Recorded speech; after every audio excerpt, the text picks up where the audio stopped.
Hi, Nicole. Hey, Mary Beth, how are you? I'm good. How are you? Doing awesome today. Well, thank you for being my very first LinkedIn Live guest. Yay. Yay! So, today we're going to discuss how to strengthen your body image and mindset as a public speaker. And I'm Mary Beth Simone. I'm the founder and CEO of Niche Partnership Consulting.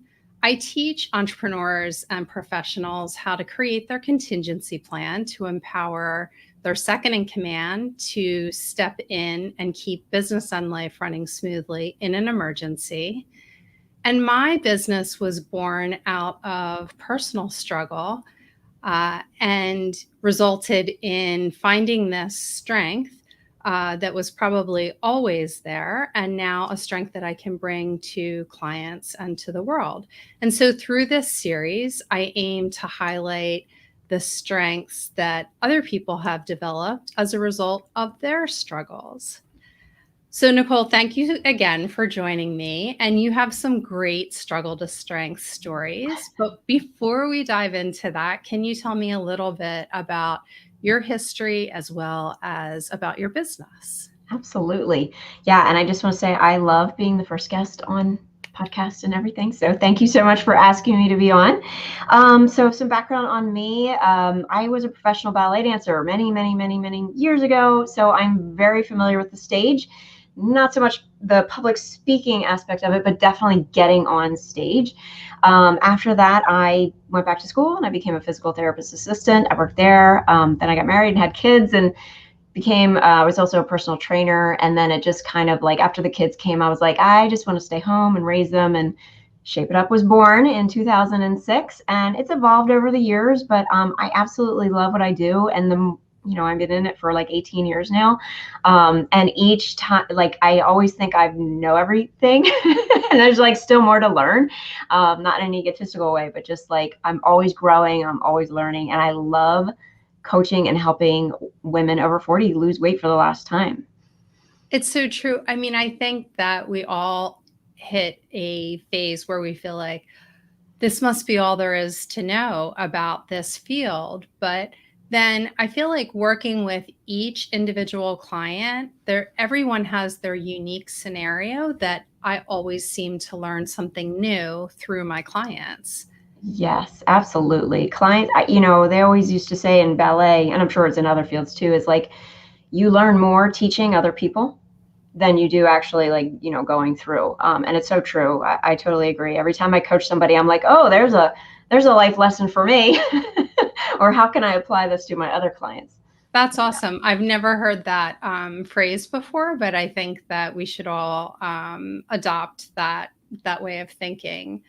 And when we were preparing for this segment and when we just met each other, I learned a little bit about you. And I love your focus on body image and mindset. And I'm curious if there is a particular time or story when that showed up for you as a challenge when being on stage or in front of people. Yeah, so like I said, I grew up in the ballet world. If no one is familiar with the ballet world, it's very judgmental. I love the field. I loved being a ballet dancer and I loved my experience through it. But as I got older and I was reflecting on kind of fixing some of the things that I was going through, I noticed different things growing up. So I remember being told that I had big thighs for a ballerina. And I was a jumper and a turner, so of course I had big thighs, right? Like you need big thighs in order to jump and hang in the air. But I probably remember that being the first moment where I kind of questioned my body image. We were definitely weighed on a scale in front of everyone. And, in the dance world, you were literally judged from the moment you walk in the door, whether you've done a dance move or not.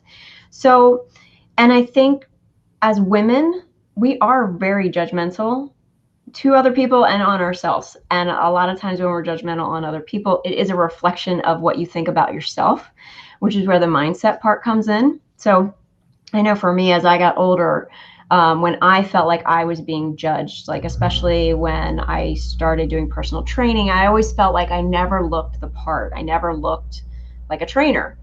And in my mind, it was like, more muscle. And I always had that judgment thinking that other people thought that of me. But really, that was just my thoughts of my insecurities, of being how I looked.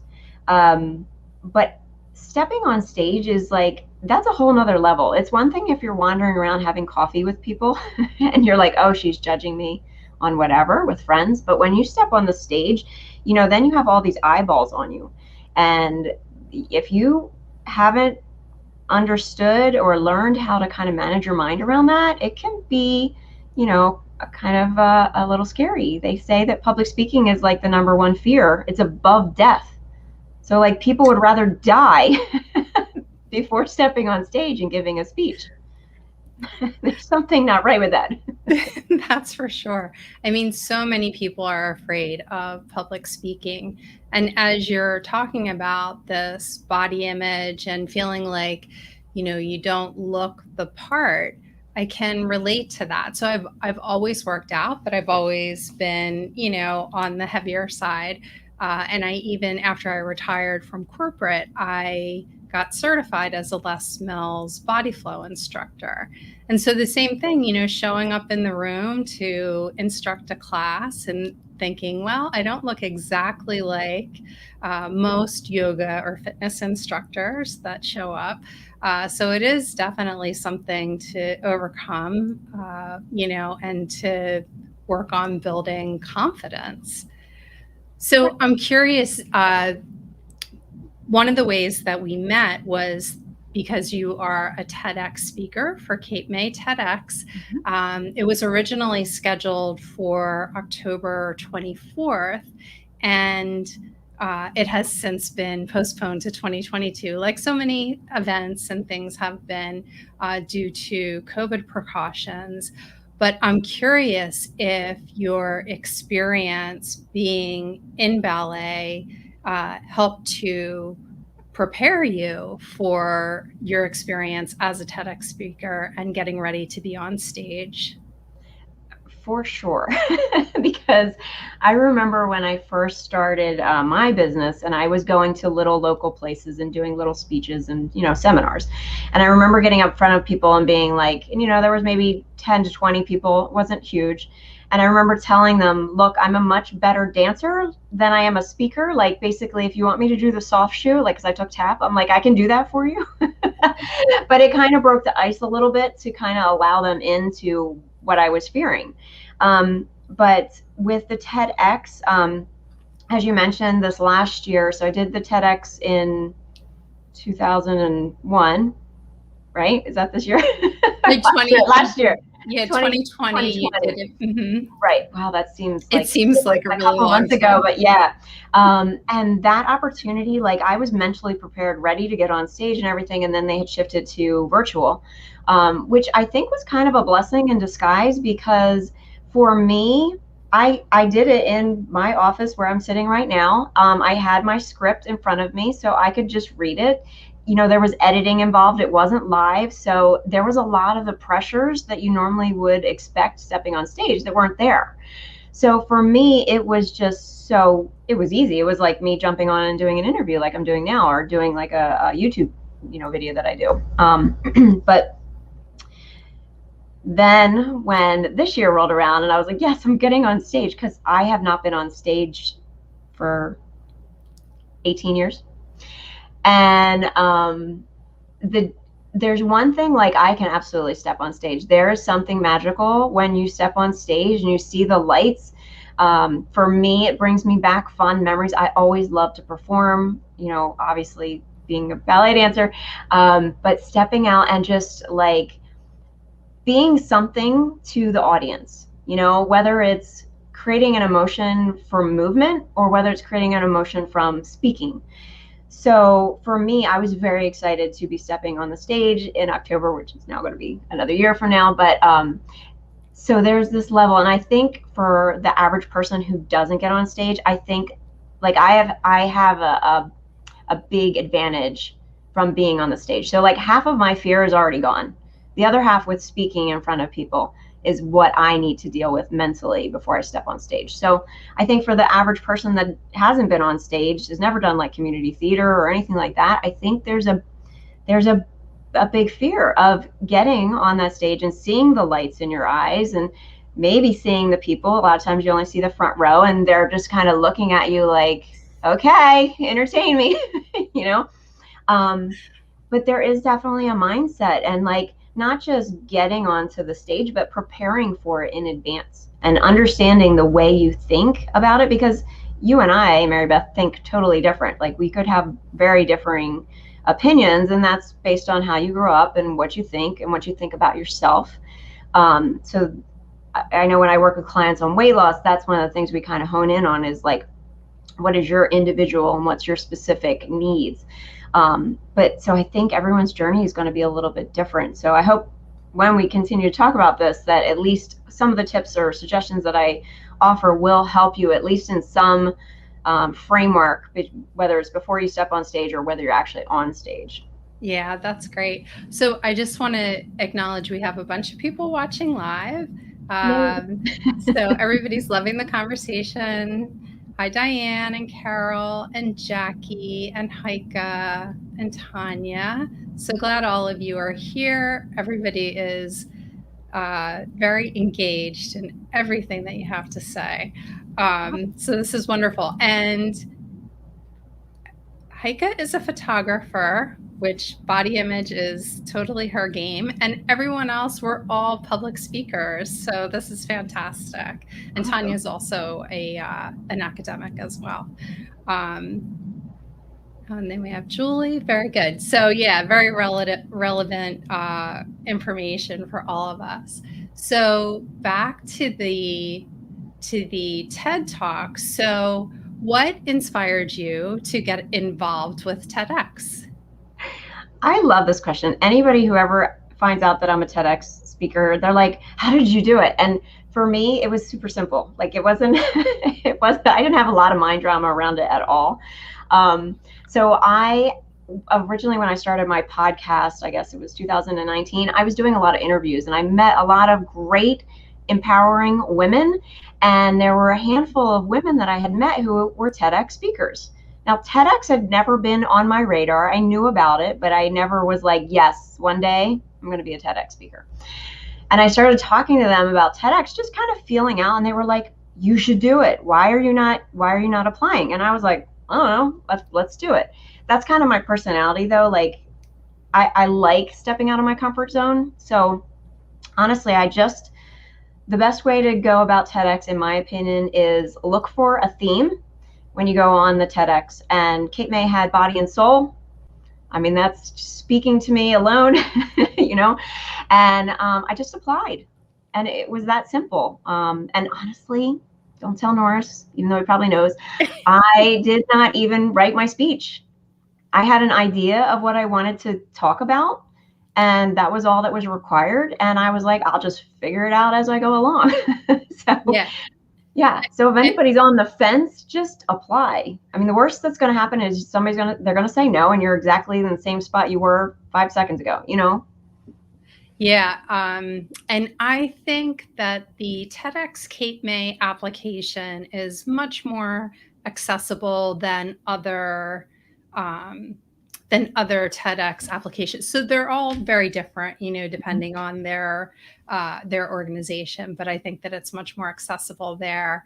That's great that you didn't have to have your idea fully baked and that you were able to submit the idea. So Heike just commented saying, I love Nicole's post on taking selfies of herself and appearing so differently from one day to the next.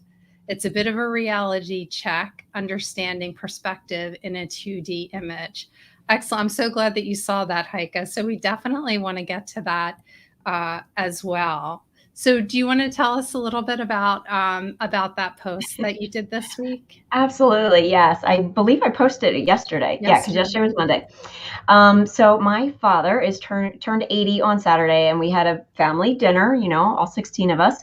And we took this picture, you know, before dinner. And I was like dressed and, checked myself out before I left the house. I was like, I look good. I'm good. I'm happy. So I left thinking, and for those of you who don't know the picture, you can just find me on social media and you will see it. But kind of like black Roxy pants, like surfer pants, and this kind of cute little flouncy top. And I felt really good. And when I saw that picture, because we have cameras now and you can take the picture and see it instantaneously. And I was turning to my husband, I was like, I look like I'm 6 months pregnant. Like, how can that be? I was like, because as a dancer, you kind of know how to pose in a picture, and I've done photo shoots before. So like, I was really shocked to see that picture. And they were nice enough, my family, to take it again, and it still looked the same. And I was like, what is going on here? Because I know that is not representative of what I actually look like right now. I have done a lot of work tying in like body image, and back in the day, I would restrict calories. I would force myself to work out. I would basically, beat myself down with workouts, and and that's pretty normal for most people who are in fitness. Even the average person, you think you have to restrict and all that. And I have gotten myself to the point where I don't restrict. I don't beat myself up over workouts or anything like that. I eat whatever I want. So no foods are off limits in my book. But when I saw that picture, like, I know I'm lean currently. And when I saw that, I was like, that's interesting. And as a coach, a mindset coach, I started noticing the thoughts that were coming in my head. Now, current day me, my thoughts were pretty much like, okay, maybe the clothes are not as flattering as I thought they were. Maybe I, just didn't look good in the camera angle, lighting, that kind of thing. But if you compared me today to before, we're talking like 10 years ago, I would have been, and actually I just wrote my podcast on this and it's talking about this photo, but I would have been a hot mess. I would have disconnected completely from the dinner and been all in my head about like, why do I look that way? I'm doing these workouts. Well, tomorrow I have to restrict my food. Then I have to cut down my calories. I have to double up on my workouts. I have to do like basically an I suck fest. And what is wrong with me? And why can't I figure this out? And that was me 10 years ago. I would have been in the fetal position crying when I got home. And for those of you who are like, that's a little dramatic or extreme, I'm telling you, most women go through this. They're like, they just get so upset. And there's a lot of women who, when picture time rolls around with families, they hide behind somebody. They do whatever they can to kind of just have their head in there, So it is a very common. And that post, everybody was commenting on it. I put it on different social medias. But so I had this one picture, and then I was like, I have got to take a picture of me like every day. So Monday, right after I had eaten lunch, I took a picture and I put them side to side on the social media. And you can see, I look like I'm 6 months pregnant. And it looks like a before and after picture. Yeah. And literally it was 36 hours. I'm going to share that post to my page so that everybody can see what we're talking about. But I love this conversation because I feel like it happens so frequently and can really put people into a tailspin. Yeah. And tying this into like stepping on stage, if you don't know, when you step on stage and the lights and everything, that adds 10 pounds to you. So if you have some mind drama about where you currently are and you step on stage or like on TV or in photos, a lot of times you will look 10 pounds heavier than what you currently are. And that can really mess with your mind. If you're not in a good headspace about you, it's not even so much about like physically you, because you can still be overweight and still be super confident in your own skin. So it's not, for me, it is not about like, yes, you have to be lean and then everything's hunky-dory, because that's not the case. I have pretty much always been lean, and I've had so much mind drama and stuff going on. So you never know what's going on in anybody's story, where, like you were saying about being a Les Mill, you don't know people's backgrounds. You're not inside their head. You may think she's gorgeous or looks fabulous, and that woman up on stage is like, I am a hot mess because I feel so insecure. So there's definitely, you got to get your head around you and your self-worth and your value, and not let pictures dictate it, video dictate it, or anything, or anybody else dictate it. It really comes from you. And so, Nicole, when did you get into this mindset work? I think it was around, I have always kind of dabbled in mindset, but I never really like I would listen to Tony Robbins here and there and different things. But the pivotal point, and I think it was, I want to say like 2009, 2010-ish. I read Jen Sincero's, and can I say the title? I don't know because it's live. It's got a curse word in it. I don't know. I don't, on LinkedIn, I don't. I'll bleep it. So it's, Yeah. You Are a Bad Yeah. Bleep. But Jen Sincero, love that book. That was transformational for me because it opened my mind to different ways of looking at things. And like, even when I read that book, I read it for a summer. I had it on audible.com, and I think I listened to it 10 times, like over and over and over and again. And I still reference it every now and then. But that was like the crack. That was me kind of wedging myself into this new avenue. And over the years, as I worked with different mindset coaches, business coaches, different programs that I have been involved in as a member, it's just amazing. Like again, so I started in 2006. I had the fitness and the nutrition down. I had that. Halfway through, I started putting mindset, not just on me, but on my clients. And the difference is night and day. The people that I worked with earlier on, they lost weight, but they didn't keep it off. The people that I'm working with now that understand the mindset skills, they are keeping the weight off for good. So to me, it's like, that's the secret sauce, is That's having awesome. the mindset. That's a great testament, to the to the power of the mindset work. So back to your TEDx talk. So when I heard your topic, it kind of made me giggle a little. It sounds a little funny. So can you tell us what your topic is and what it's really about? Right. So this topic is the one for 2022. It is called dead butt syndrome. And again, I worked as a physical therapist assistant. This is a legitimate syndrome. It's basically gluteal amnesia. So when I went into TEDx talk, with this talk and the one before, one of the things they wanted me to do is kind of involve the audience. So meaning, like if you watched the last one, we did some stretches and chairs and things like that. Same idea, getting on the stage. They wanted me to involve the audience and kind of like not make them, but have them participate in the talk. So the dead butt syndrome, I honestly cannot wait to do the talk on, because like you're saying, there is a funny aspect to it. I do think people are like, if you don't know what it is, they're like, what is that? But there will be some interaction as far as like some exercises given, because, we're in COVID still, maybe not as extreme as it was last year, but we're sitting, we're on Zoom, we're sitting, we're watching TV, we're sitting a lot. And I don't know if you've ever seen the movie WALL-E from Disney. Yes. I reference it in my other TEDx talk, but if you haven't watched that movie, look at the people on the spaceship. Again, it's a kid's movie for you adults out there, but they're like just blobs on chairs. They have forgotten how to use their body. And we sitting, it's so easy to be comfortable and like not move. So part of that ties in with the dead butt syndrome, in the sense that if you're sitting too long, one muscle just stops firing.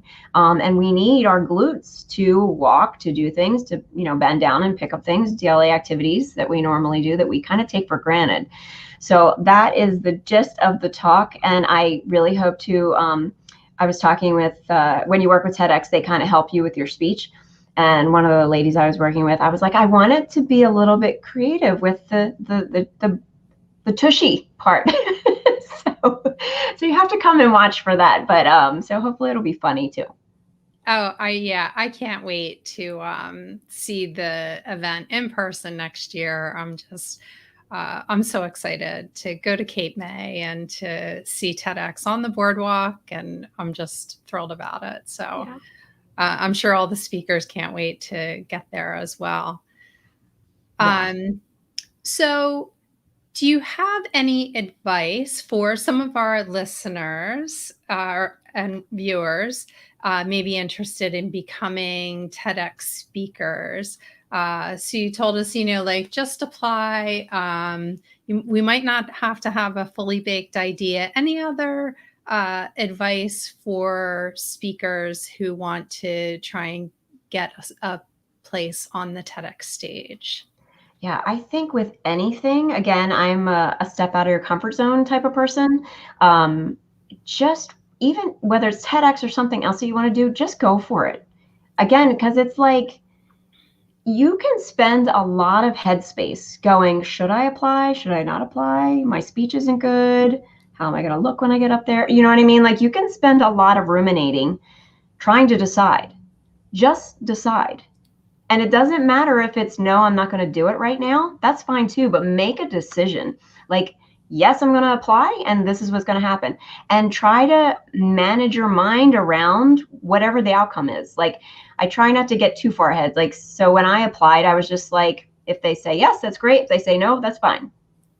Because again, this is all the mindset. Like, we can get all crazy about like, well, what if they say no? What does that mean about me? Do you know what I mean? And that can be applied across the board, whether you're applying for a job, whether you're trying to lose weight, whether you're starting a new podcast, whatever it is, we only learn by doing. Like once we get our mindset in the right space and then just do it and see what happens. That's it. Like we spend a lot of time worried. And then if we do get it, then we might struggle with imposter syndrome. Like, I don't deserve this. I'm not a TED speaker. I'm not good enough. Yeah. Mindset is that's why I find it so fascinating. Not just like I always tell my clients, you're like layers of onions, like we all have different layers. But once you use the mindset piece, and like even when I work with my clients on weight loss, it trickles in to how they relate as a mom, how they relate as a wife, how they relate as in a business. So it's like how we do one thing is how we do everything. Yeah. So once you have the skill set of the mindset piece, you can really just plug and play and it's amazing. Like I almost feel like I have a magic wand where I'm just like, okay. And it's not about just slapping on a happy Pollyanna thought or a habit change. It's neither of those. It's a lot deeper and it's really individualized as to, how to kind of design your way to whatever skill set you need. I'm curious what your view is about the need for community around that mindset work, if that is something that you see as important. Because I mean, I know even for me, sometimes I've gotten opportunities and somebody close to me would say, can you do that? Like, oh, yeah, I can. I think I can. But what is your view about like having a support system or community around that? I think it's important to have support, as a community, but I think you need to find it in yourself first. You really need to have your own back and really honor the commitments that you're making to yourself and the promises that you're making to yourself. So a lot of what I do and still work on, and I work on with my clients is, who do you want to be? Like, who do you want to show up as? So for me, when I step on that TEDx stage next year, I want to be the expert. I want to be the person that gives the speech that everyone walks away and is like, wow, that was really good. You get to decide who you want to be in that moment. So I always equate it to, again, talking about weight loss just because that's my niche, is, who do you want to be as that lean version person? And I equate it to someone who is an actor and they're preparing for a role. So same thing with TEDx. I am going to put on my TEDx experts character. And it's not that I am trying to be fake. It is that character that I am envisioning, I will become that through my coaching, my self-coaching myself, any mindset work that I'm doing. So that way, when I step on stage, I'm not pretending I'm a character. I've become that person. And I think that's more about leveling up in whatever you do, because most people, I know for me, like I always want to become a better version of me. I want to be, 2.0, 3.0, and keep going and not stop until I'm pretty much dead. So, and I think that's where the disconnect comes in the sense of like, if I were to ask somebody, oh, I want to do a TEDx, and they were like, you sure you want to do that? If I didn't have my own back, I would be like, oh, maybe they're right. Maybe I'm not good enough. But if I have my own back, I'm like, yeah, I totally can do this, you know? And so I think having that inner confidence in yourself first, then asking other people if you want. And honestly, once you have that confidence, you probably don't need as much support as you think. And I will also, side note, notice when you ask people questions. I have always found that when you have a question, you will specifically pick a person that's going to give you the answer that you want. So, for instance, if I were to come to you and I was nervous about TEDx and I wasn't sure I was going to do it, and I knew, if I know you well, and I knew you were going to be like, you sure you want to do that? I'm going to ask you. But if you know a person that's like, yes, you can do it, and you don't think you can do it, you won't ask that person. Does that make sense? Yeah. I love your answer to this question. I love the idea of having your own back and going through, approaching it as an actor would, preparing for a role. That makes perfect sense to me. Yeah. And I think that applies to so many different aspects of life. That can apply to a new job. You can use it in any way that suits you. Yeah. And I remember hearing, I think it was Christian Bale. He was, this was years ago. I forget what movie it was, but it was like a horror movie where he was like psychotic, and he was becoming like, the lines were blurring in his real life versus the character that he was playing. And I find it fascinating because our brains don't know the difference between reality and what we imagine to some extent. So it's fascinating what your brain can do for you once you kind of take that step. Yeah, that's an excellent point. So just like the power of visualization, can make your brain feel like you've already achieved it or you're already there. Yeah. Not just visualizing it though, but like feeling it. Like, so you probably have some sort of thought or expectation of what it seems like to be a TEDx talker or to be a public speaker. And those are the thoughts that you need to like dive into, like, experts, stage presence, whatever it is, and then flush out how it feels. Like, how does it feel to step on stage at TEDx? You don't want to feel nervous, right? You don't want to feel anxious. You want to feel like empowering, big as life, whatever feelings you're feeling. But those are what you need to tap in. So it's not just visualizing, which I am all for, but it's understanding, like, how do I want to feel when I step on that stage? Who do I want to be? That's awesome.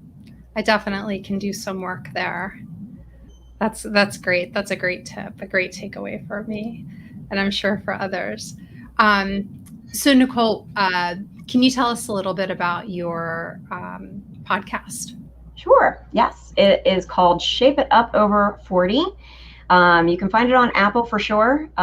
It's on other places too, but Apple's usually the place to go. I started that in 2019, which is another kind of like just do it type thing, because I'd been kind of thinking about doing a podcast, and I had met a man in a networking, and we kind of became friends, and he had a podcast, and I was like, can I pick your brain on some thoughts? And when we sat down for coffee and we were talking about it, he's like, this is like December 28th, okay, of 2018. He was like, okay, so when's your first podcast coming out? And I was like, ooh, I don't know, January 7th? Like literally like a week later. And he was like, okay. And I was like, ooh, crap, I just committed to doing a podcast, and like doing this. But again, for me, if I make a commitment, whether it's to someone else or me, I'm like, okay, we're doing a podcast. It's probably going to be the worst podcast ever, but I'm doing it. And I've been doing a podcast since then. I absolutely love it. If you listen from the beginning, you'll hear some interviews and a lot of fitness and everything. And as it's kind of evolved, it's also been less technical. So like before I had intro music and all that, now I just get on and I talk. and that's it. It's very simple. It's very easy for me to do. I feel like nobody needs that fluff. You don't need to see, maybe it enhances. I usually fast forward to any intros anyway. So yeah, it's pretty straightforward. Again, fitness, mindset, nutrition, I don't talk so much about anymore because I really find that the mindset is really about nutrition. Like, why are you grabbing for the Oreos instead of the apple? And there's nothing wrong with either of those because you can eat both and still lose weight. But the mindset piece definitely has been taking over the podcast. I am happy to announce I was 60 in Canada on the rankings. Belgium and South Africa, I'm killing it for the past 2 months. That's awesome. Yeah, so and I've hit the top 200 a couple times in the United States. My goal is to creep up or down, however you want to look at the charts, in the top 20 of the United States. So if anybody wants to help me out, go listen to the podcast and write a review. That helps boost up the podcast. But yeah, for sure. And we have lots of podcast lovers paying attention to us today. So I will, I'll make sure that I put that in the comments too, just to call out the podcast. And if any of the viewers would like to connect with you, Nicole, what is the best way? You can go to shapeitupfitness.com. That's pretty much the hub of where everything is. I have a couple freebies on there, discovery calls, whatever. If you want to connect with me on social media, I'm mainly on Facebook. So you can just friend me, or you can go to Shape It Up page. I do have a free Facebook group you can absolutely join as well there. I'm on Instagram, but not so much, and LinkedIn. But. Yeah. All right. Awesome. Well, thank you so much for being my first guest, Nicole. I'm so excited about your talk and to see you next year. And I'm so glad that we connected.